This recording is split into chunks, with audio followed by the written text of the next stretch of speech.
নমস্কার বন্ধুরা, স্বপ্নার মেয়ে রান্নাঘরে তোমাদের আবারও একটা নতুন ভিডিও নিয়ে অনেক অনেক স্বাগত। আশা করি তোমরা সবাই ভালো আছো, আমিও অনেকটাই ভালো আছি।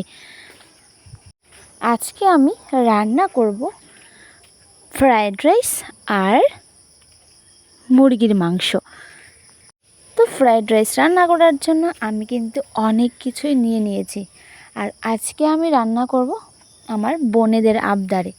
তো এখানে আমি নিয়ে নিয়েছি কাজু, কিশমিশ, লং, আর এখানে আছে দারচিনি, এলাচ, গোলমরিচ, আর এখানে হচ্ছে গোলাপ পাপড়ি শুকানো এটা, আর তেজপাতা। আর মাংসের জন্য এখানে নিয়ে নিয়েছি পেঁয়াজ, রসুন, আদা আর আলু। আর এখানে হচ্ছে 1 কেজি মুরগির মাংস। আর এখানে নিয়ে নিয়েছি আমি ফ্রাইড রাইস রান্না করার জন্য চাল। তো দীপুকে দিলাম চালগুলো একটু বেছে দিতে, একটু ধান ছিল তো ও বাচ্ছিল, আর আমি এই ফাঁকে কিন্তু আগুনটা চুলায় ধরিয়ে দিলাম। আগুনটা ধরাতে না ধরাতেই চলে এলো ঝমঝম করে বৃষ্টি। আর বৃষ্টির মধ্যে কিন্তু খুবই ভালো ভালো খাবারই খেতে ইচ্ছে করে। আর ওই দিনই আমি আজকে রান্না করব ফ্রায়েড রাইস আর মাংস। তো দেখো বৃষ্টি শুরুও কিন্তু হয়ে গেছে, আর আমি এদিকে আমার রান্নাও কিন্তু শুরু করে দিলাম। তো চুলায় আগুনটা ধরিয়ে একটা হাঁড়িতে অনেকটা পরিমাণে জল দিয়ে বসিয়ে দিলাম চুলার মধ্যে। আর জলটা যখন একটু গরম হয়ে গেছে তখন আমি জলের মধ্যে এক এক করে অনেক কিছু দিয়ে দিলাম। প্রথমে দিয়েছি দারচিনি, দিয়ে দিলাম এলাচ, তারপরে আমি দিয়ে দিলাম লং, আর দিয়ে দিলাম গোলমরিচ। তো আর তারপরে সর্বশেষে আমি দিয়ে দিয়েছি অল্প একটু সাদা তেল। আর সাদা তেলটা দিয়ে এখন আমি অল্প অল্প করে হাঁড়ির মধ্যে কিন্তু সবগুলো চাল দিয়ে দিয়েছি। তো চালগুলো দিয়ে এখন আমি হালকা একটু নাড়াচাড়া দিয়ে দিলাম, আর নাড়াচাড়া দিয়ে দিলাম অল্প একটু লবণ, আর দিয়ে দিলাম অল্প একটু লেবুর রস। লেবুর রসটা দেওয়ার আমার একটাই কারণ, লেবুর রসটা যদি চালের মধ্যে দেওয়া হয় তাহলে কিন্তু চালগুলো যখন ভাত হবে তখন কিন্তু খুব ভালো করে ঝরঝরে হয়।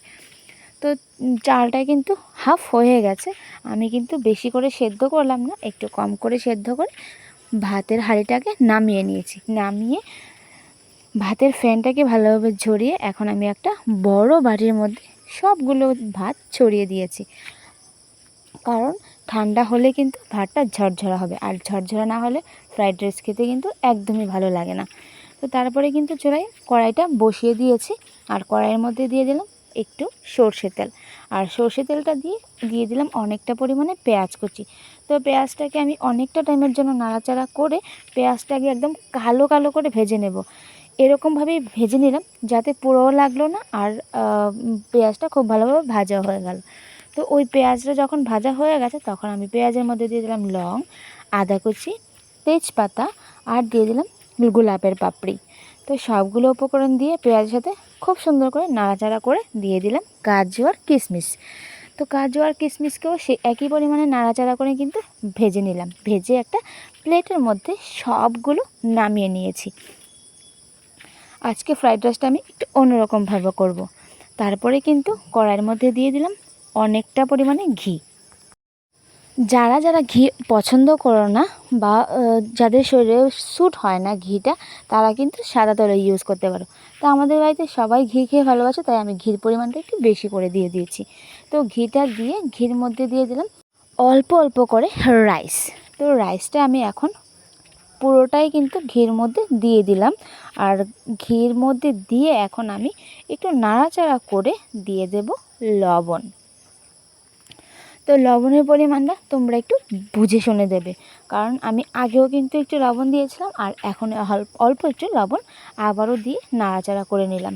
তারপরে কিন্তু সর্বশেষে আমি দিয়ে দিলাম অল্প একটু চিনি, কারণ চিনিটা না দিলে কিন্তু ফ্রায়েড রাইসের মধ্যে কোনো টেস্টই আসে না। আমার কাছে কিন্তু অল্প একটু চিনি দিলে ভীষণই ভালো লাগে, তাই আমি যতবারই রান্না করি অল্প একটু চিনি দিয়ে নাড়াচাড়া করে কিন্তু নামিয়ে নিই।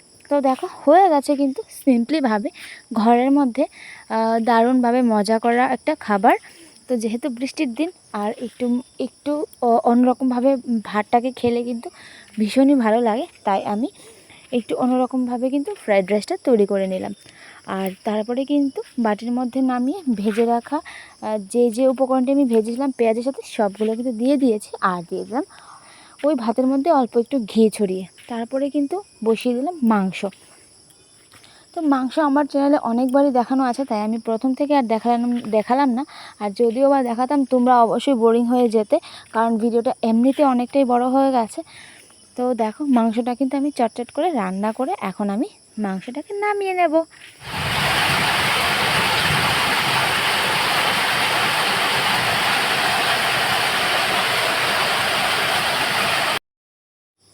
তো হয়ে গেছে আজকের কিন্তু রাইস আর মাংস। তো এখন কিন্তু আমরা খাওয়া দাওয়া শুরু করে দেব। অনেকটাই কিন্তু লেট হয়ে গেছিলো রান্না করতে করতে, যেহেতু বৃষ্টি ছিল তাই রান্না করতে একটু লেট হয়ে গেছে। এখন কিন্তু আর দেরি না করে খাওয়া দাওয়া শুরু করে দেব। ও এই কথাটা তো বলতেই ভুলে গেছি, আমি কিন্তু মাংসের মধ্যে লাস্ট একটু ঘিও ছড়িয়ে দিয়েছিলাম। যেহেতু রাইস দিয়ে খাওয়া হবে তাই একটু ঘি ছড়িয়ে দিলে কিন্তু ভীষণই ভালো লাগে। তো তারপরে কিন্তু বসে পড়লাম খাওয়ার জন্য।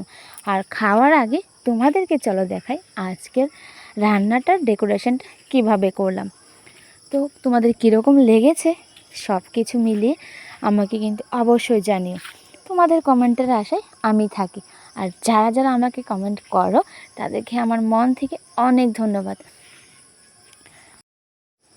তো বাড়ির সবাই কিন্তু খাওয়া দাওয়া করে নিয়েছে, তাই তোমাদেরকে আমি সবার খাওয়া দাওয়াটা দেখাতে পারলাম না, যেহেতু বৃষ্টিটা অনেকটাই বেশি ছিল। যে যারভাবে খেয়ে নিয়েছে।